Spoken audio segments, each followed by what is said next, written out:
Hey guys, hello everyone, कैसे हैं आप लोग। आज है 16 जून 2021 और इट्स मी बुशरा खान, आपकी दोस्त, आपकी प्यारी, बहुत अच्छी दोस्त और बहुत अच्छी ट्रेनर है ना। हूँ ना अच्छी, गलत फहमी तो नहीं है किसी को भी। भाई मैं आपके लिए इतना प्रीशियस, इतना टाइम लगा के, इतना वैल्यूएबल, इतना गारंटेड कंटेंट डिलीवर करती हूँ, तो जाहिर सी बात है मैं आपकी बहुत अच्छी दोस्त और अच्छी आपकी प्रीशियस ट्रेनर भी तो हूँ, है ना। तो ये मानते हैं आप लोग, मानना चाहिए। तो और मुझे पता है मैं सबकी दोस्त और सबकी अच्छी ट्रेनर हूँ। तो चलिए आज हम स्टार्ट करते हैं 16 जून का मोस्ट स्पेशल और बेनिफिशियल करंट अफेयर। एक तो हर एक से मेरी रिक्वेस्ट है, जो नए लोग सुनते हैं प्लीज़ क्यूसिल को ज़रूर सब्सक्राइब कर लें। और दूसरी बात यह है कि हर वीडियो को बहुत ध्यान से सुने, और अगर आपको एक बार में चीज़ें याद ना हो तो जब भी आपको टाइम मिले तो दूसरी बार सुने, तो उससे क्या होगा कि तमाम सारी चीज़ें आपके माइंड में रह जाएंगी। तो ये जो बेइंतहा मेहनत और जो क्वालिटी मेरी तरफ से डिलीवर हो रही है, अगर आपको बिल्कुल आपके लिए हेल्पफुल तो है, लेकिन अगर आपको लगता है कि यस हमें भी कुछ करना चाहिए तो प्लीज़ लाइक शेयर कमेंट ज़रूर करें। चलिए स्टार्ट करते हैं। क्वेश्चन है, हाल ही में अभी विश्व बुजुर्ग दुर्व्यवहार दिवस कब मनाया जाता है। तो विश्व बुजुर्ग दुर्व्यवहार दिवस यानी विश्व बुजुर्गों के मतलब विश्व भर के बुजुर्गों के साथ जो दुर्व्यवहार होता है उसके विरुद्ध दिवस। ठीक है, ये होता है। तो कहते क्या है इसे, तो विश्व बुजुर्ग दुर्व्यवहार दिवस। ठीक है, तो ये क्यों, तो दुर्व्यवहार के विरुद्ध जो दुनिया भर के बुजुर्ग हैं उनके साथ साथ कभी कभी बहुत ज़्यादतियाँ होती हैं। कभी कभी तो आपने अपने घरों में भी देखा होगा कि ऐसा होता है कि जो मतलब ओल्डर्स हो जाते हैं, जो बहुत ओल्ड एज हो गए हैं, तो उनसे लोग घबराने लगते हैं। कुछ तो उनकी उम्र का तकाज़ा होता है, कुछ उनकी अक्ल में भी कमी आ जाती है, और फिर वो इतने सक्षम नहीं होते कि वो अब सभी काम अपने यंग एज की तरह कर पाएँ, बल्कि बहुत ही ज़्यादा माजूरी वाली हालत हो जाती है। तो उनको वो रेस्पेक्ट जिसकी वो हकदार हैं वो नहीं मिलती। वजह क्या है कि ये दुनिया क्या है, वक्त के साथ चलती है। अगर आज अच्छा वक्त है तो आपके साथ सब हैं, लेकिन कल आप बिस्तर पे लेट जाएंगे, हो सकता है कोई ऊपर वाला किसी को ना करे, लेकिन आप बिस्तर पे हैं या आप बहुत ज़ईफ़ हो गए यानी बूढ़े हो गए, तो आपके साथ कोई 1 दिन आएगा, 2 दिन आएगा, 4 दिन आएगा, लेकिन भाई आपकी जो कंडीशन है, जो तकलीफ़ है आपकी, वो आप ही सह सकते हैं, है ना। वो कोई और उसको नहीं जान सकता कि आप कितनी तकलीफ़ सह रहे हैं। और फिर उसमें उस हालत में क्या होता है, बुढ़ापे की हालत में दुर्व्यवहार लोग कर जाते हैं। तो ये दुनिया भर के बुज़ुर्गों के साथ जो दुर्व्यवहार होता है उन्हीं के विरुद्ध ये दिवस मनाया जाता है। ठीक है, और जागरूकता उत्पन्न हो, इज्जत करें, एटलीस्ट कुछ ना कर सकते हो तो ये ज़रूर याद रखें कि हमें भी इस स्टेज पर आना है। वैसे तो ये बात कोई नहीं जानता कि किसका एंड किस तरह लिखा है ना। बात भाई न जाने कितनी तरह की ट्रेजिडीज़ हो जाती हैं। आप जानते हैं, आप रोड एक्सीडेंट्स की रिपोर्ट पढ़ते हैं, किसी को कोई बीमारी हो गई उसकी भी रिपोर्ट पढ़ते हैं, कोई बुढ़ापे में, तो किसका एंड किस तरह ये तो नहीं जानता। लेकिन हमेशा ये दिमाग में रखना चाहिए कि हमें भी कभी ना कभी इस स्टेज पर आना है। अगर हम इस स्टेज पे आएंगे तो हम भी तो ऐसा ही फील करेंगे जैसा ये आज कर रहे हैं। तो इसी के प्रति जागरूकता जो उत्पन्न करने के लिए 15 जून को मनाया जाता है विश्व बुजुर्ग दुर्व्यवहार दिवस। ठीक, याद रखना। नेक्स्ट क्वेश्चन है, हाल ही में संचारी विजय का निधन हो गया। ये कौन थे? संचारी विजय ये कन्नड़ अभिनेता थे, और ये एकमात्र कन्नड़ अभिनेता थे जिन्होंने राष्ट्रीय पुरस्कार जीता था। राष्ट्रीय पुरस्कार प्राप्त करने वाले एकमात्र कन्नड़ अभिनेता, क्या राष्ट्रीय पुरस्कार जीतने वाले एकमात्र कन्नड़ अभिनेता संचारी विजय का निधन हो गया। नेक्स्ट क्वेश्चन है, हाल ही में अभी केंद्र सरकार ने किस राज्य सरकार को जल जीवन मिशन के लिए 3185 3185 करोड़ रुपीस का अनुदान दिया है। तो आंध्र प्रदेश राज्य सरकार को हर व्यक्ति तक शुद्ध पेयजल पहुँचे, है ना, विशेष रूप से ग्रामीण क्षेत्रों में। तो जल जीवन मिशन को सक्षम बनाने के लिए केंद्र सरकार ने 83 है दोस्तों, 3,183 करोड़, 85 भी नहीं है, ये 83 है, 3,183 करोड़ रुपए का अनुदान यानी ग्रांट दिया है। कितना? 83 यानी 3,183 करोड़ रुपए का अनुदान दिया है। आंध्र प्रदेश में क्या हुआ था? आरोग्य मित्र अपॉइंट हुए थे। स्वास्थ्य मित्र हरियाणा, राजस्थान में, और किसान मित्र हरियाणा में। आरोग्य मित्र कहाँ? आंध्र प्रदेश में अपॉइंट हुए थे। स्वास्थ्य मित्र उससे पहले कहाँ बन चुके थे, कहाँ अपॉइंट हो चुके थे, नियुक्त हो गए थे? राजस्थान में। और किसान मित्र कहाँ? वो हरियाणा में। किसान मित्र हरियाणा, स्वास्थ्य मित्र राजस्थान और आरोग्य मित्र ये नियुक्त हुए थे आंध्र प्रदेश में। इनको याद रखिएगा क्योंकि पूछा जा सकता है। भाषा के आधार पर गठित होने वाला पहला राज्य आंध्र प्रदेश। फलों के उत्पादन में नंबर 1, ठीक है। 3 राजधानियों वाला राज्य आंध्र प्रदेश। कुरनूल न्यायिक राजधानी और विशाखापत्तनम कार्यकारी राजधानी और अमरावती विधायी राजधानी है। ये 3 कैपिटल्स हैं, जुडिशियल एग्जीक्यूटिव और legislative. Vishwabhushan Harichandan governor, YSR Jaganmohan Reddy ये चीफ मिनिस्टर हैं। प्रवीण, ध्यान से सुनिए, गवर्नर और चीफ मिनिस्टर याद करना है सब ना, इसीलिए, ठीक है। तो गवर्नर चीफ मिनिस्टर हो गए। अच्छा, ये श्री वेंकटेश और इसके अलावा पापी कोंडा, ये 2 नेशनल पार्क हैं। और कुलेरू लेक के अलावा एक है पुलिकट लेक, ये भी आंध्र प्रदेश में है। जगन्ना विद्या दीविना योजना, नवरनालू पेदलांद्रिकी कार्यक्रम और mobile hand wash station slum areas में, ये सब आंध्र प्रदेश में शुरू हुआ। और साथ ही कोविड फार्मा और निगाह 2 एप्लीकेशन लॉन्च हुए, ये इम्पॉर्टेंट है। नेक्स्ट क्वेश्चन है, हाल ही में अभी कौन सी राज्य सरकार वैदिक शिक्षा के लिए एक अलग बोर्ड का गठन कर रही है? वैदिक साहित्य एवं शिक्षा के लिए अलग बोर्ड का गठन कर रही है। तो वैदिक शिक्षा बोर्ड यानी वैदिक शिक्षा एवं साहित्य बोर्ड, ये इसका गठन कर रही है, वैदिक शिक्षा बोर्ड का, राजस्थान राज्य सरकार। जी हाँ, यही स्वास्थ्य मित्र पॉइंट हुए थे। असल में क्या देखना है कि जो ये वैदिक शिक्षा है और जो विज्ञान है, इन दोनों से योग कैसे कनेक्ट रहे। भाई वेदों से तो चलो मिला योग, लेकिन ये वैदिक शिक्षा विज्ञान दोनों से योग का लिंक रहे, ये कैसे जुड़े और कैसे लोगों के दिनचर्या का जीवन का हिस्सा बने सबका। तो ये वैदिक शिक्षा एवं साहित्य बोर्ड ये गठित कर रही है राजस्थान राज्य सरकार। एक पौधा सुपोषित बेटी के नाम, ये एक योजना चल रही है यहाँ पर। कामधेनु डेयरी योजना चल रही है। Pure for sure dairy products की प्योरिटी चेक करने के लिए एक अभियान शुरू हुआ। और यहाँ पर इंदिरा रसोई योजना भी चल रही है। पाली डिस्ट्रिक्ट में क्या स्टैचू ऑफ पीस बन रहा है। और जयपुर में एक जो है अंगदाता स्मारक, भारत का पहला अंगदाता स्मारक, यानी दाता मतलब दान करने वाला, तो ऑर्गन डोनर मेमोरियल बन रहा है, ठीक है। तो ये चीज़, और अंगदान में नंबर 1 पे कौन है? तो वो तमिलनाडु है। ऑर्गन डोनेशन में नंबर 1 पे है तमिलनाडु। ये सब बातें इस तरह लिंक किया जाता है, इस तरह होता है, ठीक है। और देखिए, हाँ, मुझे किसी ने पूछा था एक दिन, मुझे प्योर फॉर श्योर और कामधेनु डेयरी योजना से याद आ रहा है, मुझसे किसी ने पूछा था राष्ट्रीय दुग्ध दिवस भी बता दीजिए।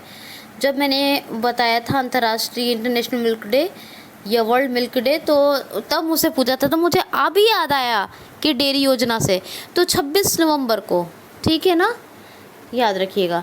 अच्छा, चलें आगे चलते हैं। देखिए, स्माइल ई-लर्निंग प्लेटफॉर्म ये स्टूडेंट्स के लिए शुरू किया गया। और जो है यहाँ पर आयु एवं सेहत साथी एप्लीकेशन और राजकॉप सिटीज़न, ये 2 ऐप लॉन्च हुए। और राजकौशल, बेरोजगारों के लिए समान अवसर सबको प्रदान हो सके, बेरोजगारों को समान अवसर देने के लिए शुरू किया गया। रोजगार के अवसर, समान रोजगार के अवसर प्रदान होने के लिए, है ना, उनकी योग्यता पर आधारित लेकिन अवसर समान हो। तो ये सब राजस्थान, ठीक है। और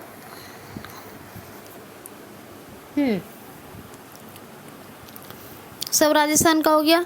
और देखिए कुछ रह तो नहीं गया ना? नहीं, कुछ नहीं रहा है।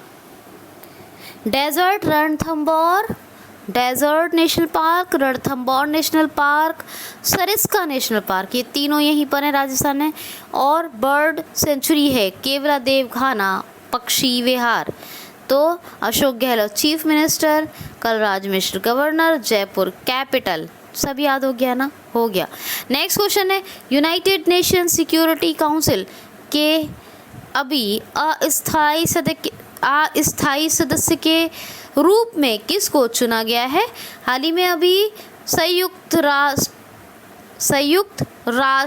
सुरक्षा परिषद के अस्थायी सदस्य के रूप में किसको चुन लिया गया है? हाल ही में अभी ये क्या है? संयुक्त राष्ट्र सुरक्षा परिषद के अस्थायी सदस्य के रूप में किसको चुना गया है? तो ब्राज़ील को। जी हाँ, अल्बानिया, ब्राज़ील, गैबोन, घाना और यूनाइटेड अरब एमिरेट्स का क्या बोला है मैंने? यूनाइटेड नेशन का क्या बोला है? अल्बानिया, ब्राज़ील, गैबोन, घाना और यूएई, यूनाइटेड अरब एमिरेट्स, ये 5 देश हैं जो अभी अस्थायी सदस्य नियुक्त हुए हैं संयुक्त राष्ट्र सुरक्षा परिषद के। और P5 कंट्रीज़ यानी परमानेंट जो यूनाइटेड नेशन सिक्योरिटी काउंसिल के जो मेंबर्स हैं, परमानेंट मेंबर्स, वो P5 कंट्री कौन सी हैं?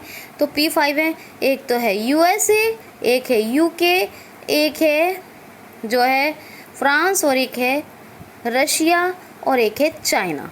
ठीक है, याद रखना। तो ये बात है। चलिए देखते हैं आगे। जस्ट सेकेंड रुक जाइए।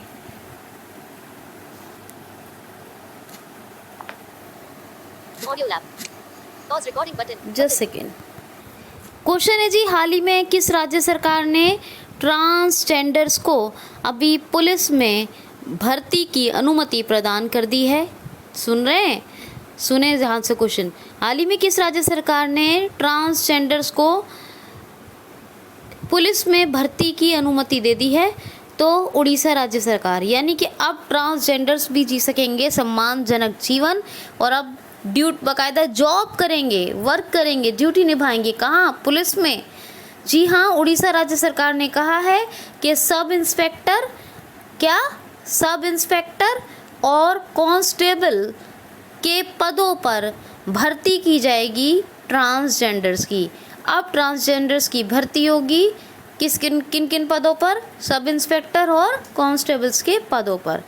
उड़ीसा के फैक्ट्स मैंने कल बताए हैं। एक क्वेश्चन लिया था उड़ीसा का, नवीन पटनायक साहब की एक बुक बताई थी जो चीफ मिनिस्टर उड़ीसा के, और उनकी जो बुक बताई थी उनको विष्णु दत्त ने लिखा था, और वहीं मैंने उड़ीसा के तमाम फैक्ट्स बताए। तो सारी एडिशनल इन्फॉर्मेशन, सभी फैक्ट्स जानने के लिए मेरा कल का वीडियो प्लीज़ ज़रूर देखें, जिससे कि आपको उड़ीसा की सभी जानकारी मिल जाए। ठीक है, तो क्वेश्चन तो मैंने करवा दिया, लेकिन जितनी भी एडिशनल इन्फॉर्मेशन है वो कल की वीडियो से देखें। नेक्स्ट क्वेश्चन देखिए। इसी में सुनिए। हाँ, क्वेश्चन देखिए। हाल ही में अभी किसने अपनी आत्मकथा बिलीव व्हाट क्रिकेट, एक दोबारा सुनिए। हाल ही में अभी किसने अपनी आत्मकथा believe what life and cricket taught me जारी की है? हाल ही में अभी किसने अपनी आत्मकथा believe what life and cricket taught me, बस बिलीफ याद रखिए, बिलीफ भी रखेंगे तो चलेगा। क्यों चलेगा अभी बताती हूँ। सुरेश रैना ने अपनी आत्मकथा जारी की है, यानी आत्मकथा को पेश किया है। किसने? सुरेश रैना ने। और इनकी ये आत्मकथा है बिलीफ व्हाट लाइफ, क्या है? Believe what life and cricket taught me. तो अब बिलीफ और जैसी बिलीफ आएगा वहाँ सुरेश रैना आएगा ऑप्शन में, आप तुरंत समझ जाएंगे। तो पूरा याद करने की ज़रूरत भी नहीं है, बिलीफ याद रखिए सुरेश रैना ने। और इसको लिखा किसने है? भारत सुदर्शन। किसने लिखा है? भारत सुदर्शन ने। क्वेश्चन है जी, क्वेश्चन है कि just second, yes, question is के हाल ही में अभी किसने महात्मा गांधी पुस्तकालय का उद्घाटन किया? हाल ही में किसने और कहाँ महात्मा गांधी, किसने और कहाँ महात्मा गांधी पुस्तकालय, कौन सा? महात्मा गांधी पुस्तकालय यानी लाइब्रेरी का उद्घाटन किया? तो अभी कीनिया में शुभारंभ किया गया है किसका? महात्मा गांधी पुस्तकालय का, यानी इसकी स्थापना हुई है महात्मा गांधी पुस्तकालय, महात्मा गांधी लाइब्रेरी की कीनिया में। और किसने किया है? तो अभी हमारे विदेश मंत्री जो प्रेजेंट टाइम पर हैं कौन है? एस जयशंकर। ये विदेश गए हुए थे और विदेश में कहाँ किसकी यात्रा पर, किस देश की? तो कीनिया की ऑफिशियल विजिट पर, कीनिया ऑफिशियल विजिट यानी कीनिया की आधिकारिक यात्रा पर गए थे। और वहीं पर जो कीनिया की कैपिटल है नैरोबी, नैरोबी यूनिवर्सिटी में हमारे विदेश मंत्री एस जयशंकर ने उद्घाटन किया महात्मा गांधी लाइब्रेरी यानी महात्मा गांधी पुस्तकालय का। अब करेंसी क्या है कीनिया की? शीलिंग, क्योंकि कैपिटल तो बता दी। और प्रेसिडेंट कौन है? U Kenyatta. कौन है? U Kenyatta. और next most most most most important question, और हर क्वेश्चन मोस्ट इम्पॉर्टेंट होता है। हाल ही में अभी किस राज्य सरकार ने भारत रत्न और यानी भारत रत्न और पद्म पुरस्कारों के दिए जाने पर अपने राज्य में भी इन भारत और पद्म पुरस्कारों का संस्करण स्थापित किया है? अब दोबारा सुनिए क्वेश्चन। हाल ही में किस राज्य सरकार ने भारत रत्न पुरस्कार और पद्म पुरस्कारों की तर्ज पर अपना खुद का संस्करण स्थापित किया है? अब समझ में आ गया होगा। हाल ही में किस राज्य सरकार ने भारत रत्न और पद्म पुरस्कारों की तर्ज पर, बिल्कुल इन्हीं की तर्ज पर, अपने खुद का भारत और पद्म पुरस्कारों का संस्करण स्थापित किया है? तो असम राज्य सरकार ने। जैसे भारत रत्न दिया जाता है ना, तो वैसे ही दिया जाएगा असम रत्न। असम सरकार क्या देगी? असम रत्न। जैसे ये पद्म विभूषण दिया जाता है तो असम सरकार क्या देगी? असम विभूषण। क्या देगी? असम विभूषण। अच्छा, अब मान लीजिए पद्म भूषण दिया जाता है, दिया तो जाती है, मान के लीजिए, तो असम भूषण दिया जाएगा। क्या? असम भूषण। और जो पद्मश्री दिया जाता है तो क्या दिया जाएगा? असम श्री। असम श्री। तो जो ये है भारत रत्न और पद्म पुरस्कारों की तर्ज पर अपना खुद का राज्य का ये जो है भारत और पद्म पुरस्कार संस्करण का शुभारंभ किया है असम राज्य सरकार ने। अब जैसे असम रत्न दिया जाएगा तो ये एक ही व्यक्ति को 1 साल में दिया जाएगा और उसमें दिया जाएगा 10 लाख रुपए। कितना कैश दिया जाएगा? 10 लाख। मान लीजिए जैसे पद्म वो दिया जाता है, हाँ, पद्म विभूषण दिया जाता है, तो पद्म विभूषण जो दिया था, असम विभूषण दिया जाएगा, ये 3 व्यक्तियों को दिया जाएगा और इसमें जो रकम होगी वो होगी 5 लाख रुपए। अब जैसे पद्म भूषण ऐसी असम भूषण दिया जाएगा और ये 5 व्यक्तियों को दिया जाएगा और इसकी रकम होगी 3 लाख रुपए। और जैसे पद्मश्री दिया जाता है ना, वैसी पद्मश्री की तर्ज पर असम श्री दिया जाएगा और ये 10 व्यक्तियों को दिया जाएगा 1 साल में और इसकी रकम होगी 1 लाख रुपये। कितनी? 1 लाख रुपये। असम बड़ा रेचे जी, मतलब अभी नेशनल पार्क्स के मामले में 3rd नंबर पे आ गया और मध्य प्रदेश 1st पे था, अंडमान निकोबार 2nd पे है और 3rd पे असम है। और भारत रत्न और पद्म पुरस्कार खुद के स्थापित कर लिया। अब इनका संस्करण अपने राज्य का, तो ये भी देना कोई हर राज्य सरकार का है ना, ये तो कर रहा काम है ना खुद के उतने ही। जैसे भारत रत्न वैसे असम रत्न, जैसे पद्म भूषण पद्म विभूषण के अलावा पद्म भूषण पद्मश्री मिलता है, वैसे ही मिलेगा असम विभूषण, असम भूषण और असम श्री, है ना। तो ये सब किया है, तो ये भी कमाल की बात है ना। तो ये तमाम बातें हैं। अब असम की बात देखिए, असम की कौन कौन से, असम 7 नेशनल पार्क वाला राज्य, 3रे नंबर का राज्य है। तो कौन कौन से हैं? मानस, काजीरंगा, डिब्रू शिखोवा, नामेरी, औरंग 5 हो गए, रायमोना और देहिंग पटकाई। और एक और है, कौन है वो, क्या है वो, रिजर्व फॉरेस्ट है। कौन सा रिजर्व फॉरेस्ट है? पोवा, उसको वाइल्ड लाइफ सेंचुरी में अपग्रेड किया जा रहा है। अच्छा, काजीरंगा जो बताया है आपको, वो एक सिंग वाले गैंडे के लिए फेमस है। और यहीं पे एकमात्र गोल्डन बाघ जो पूरे भारत में एक है, यही देखा गया। और मानस स्पेशली हाथियों के लिए फेमस है। ठीक है, तो ये आप याद रखिएगा। नॉर्थ ईस्ट का काव हॉस्पिटल असम में ही बना था। और असम की बात करूँ, ब्रह्मपुत्र मुक्ता क्रूज़ यहीं स्थापित हुए थे। और असम की बात करूँ तो हेमा दास डींग ज़िले की पहली डीएसपी, महिला डीएसपी और डींग एक्सप्रेस के नाम से जानी जाती हैं। असम की बात करूँ तो असम में अरुणोदय योजना और धनवंतरी योजना, ब्राह्मण सारथी, प्रज्ञान भारती और एक मिनट, भ्रमण सारथी है, माफ़ कीजिएगा, वो भ्रमण भारती कह दिया, भ्रमण सारथी, हमेशा सारथी पढ़ाया है वो मुंह से निकल गया, भ्रमण सारथी और भारत प्रज्ञान, प्रज्ञान भारत और भाषा गौरव। तो प्रज्ञान भारती है, प्रज्ञान भारत, भाषा गौरव और भ्रमण सारथी, अरुणोदय और धनवंतरी और कौन सी,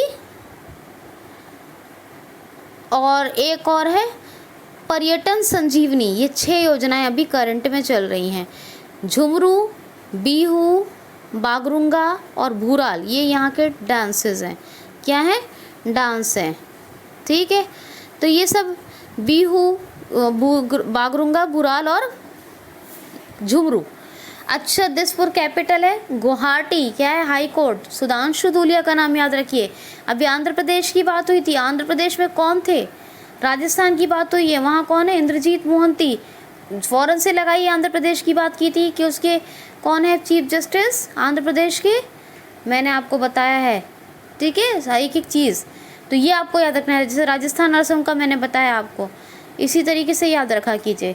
अच्छा ठीक है, तो और ये भी याद रखिए कि कौन कौन से क्षेत्र हैं जो गुवाहाटी उच्च न्यायालय के अंडर में आते हैं, मैंने ये भी बताया है आपको। ठीक है, तो हेमंता विश्व शर्मा चीफ मिनिस्टर और जगदीश मुखी गवर्नर हैं।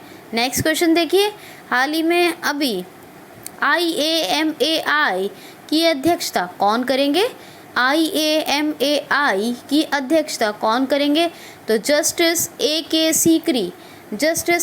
सीकरी करेंगे।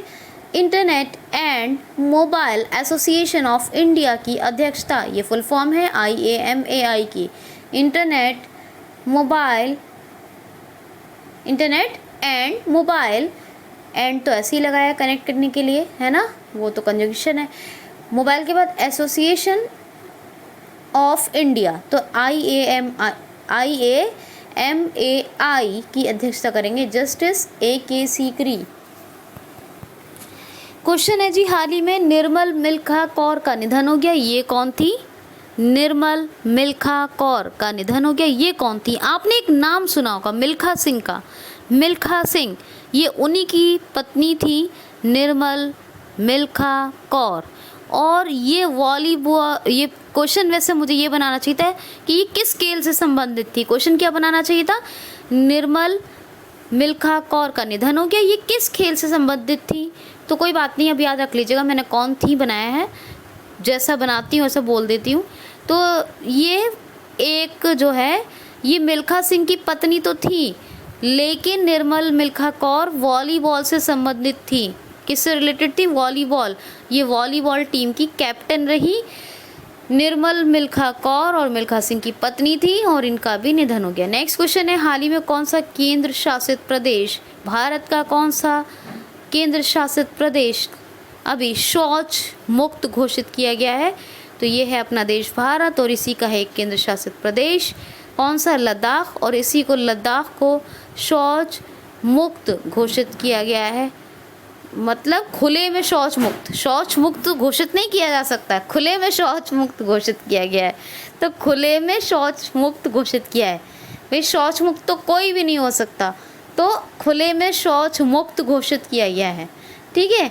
तो देखिए जो लोग करते हैं ना, सड़कों पे बैठ के टॉयलेट कर लेते हैं, कहीं भी कर लेते हैं, सड़कों पे मतलब खेतों में, सड़क in the sense, road in the sense मतलब खेत, यहाँ खेत खलिहान, या मान लीजिए कोई खाली प्लॉट पड़ा है उसी में चले गए फ्री होने, फ्रेश होने, तो ये सब गलत चीज़ है, बहुत गलत है, और इससे बीमारियां भी फैलती हैं और गंदगी भी फैलती है।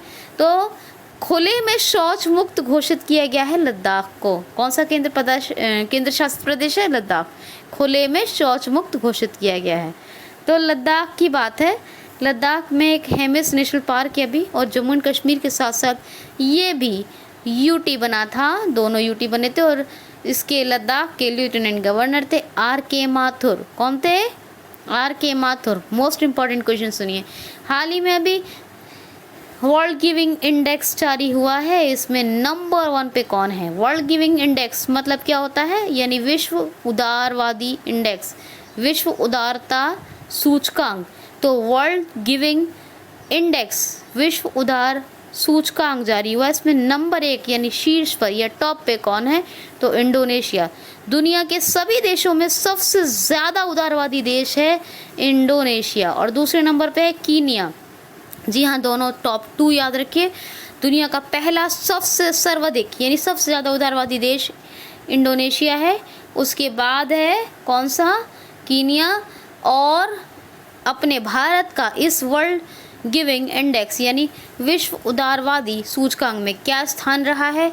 तो जी हाँ, पहली बार ये स्थान रहा है कि टॉप 20 में जगह बन गई अपने देश भारत की, और अपना देश भारत रहा वर्ल्ड गिविंग इंडेक्स 2021 में कौन से नंबर पर? 14वें नंबर पर, यानी 14th नंबर 14 पर।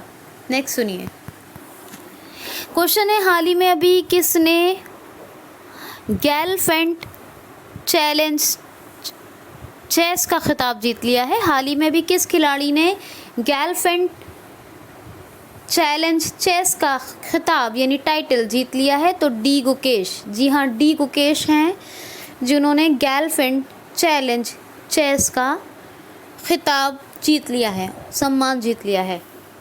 कौन है? डी गुकेश। और एक और लास्ट क्वेश्चन ले लेते हैं। लास्ट क्वेश्चन कुछ ऐसा होगा, हाल ही में अभी किस देश को भारत ने जर्दालू आम की पहली खेप निर्यात की है? तो जर्दालू आम, कल ही बताया था आपको, भारतीय आम संवर्धन कार्यक्रम शुरू हुआ है। अभी कहाँ शुरू हुआ है बताया था आपको, कहाँ पे मैंने, और उसके प्रेसिडेंट का नाम भी बताया था आपको, सलमान बिन अहमद अल खलीफा। तो याद आया कहाँ शुरू हुआ है? बताइएगा मुझे कमेंट बॉक्स में। कल की बात है, मैंने कल ही बताया। तो भारतीय आम संवर्धन कार्यक्रम आज क्या है? क्वेश्चन ले रही हूँ कि जर्दालू आम, हापुस, इन सब के बारे में बताया था आपको।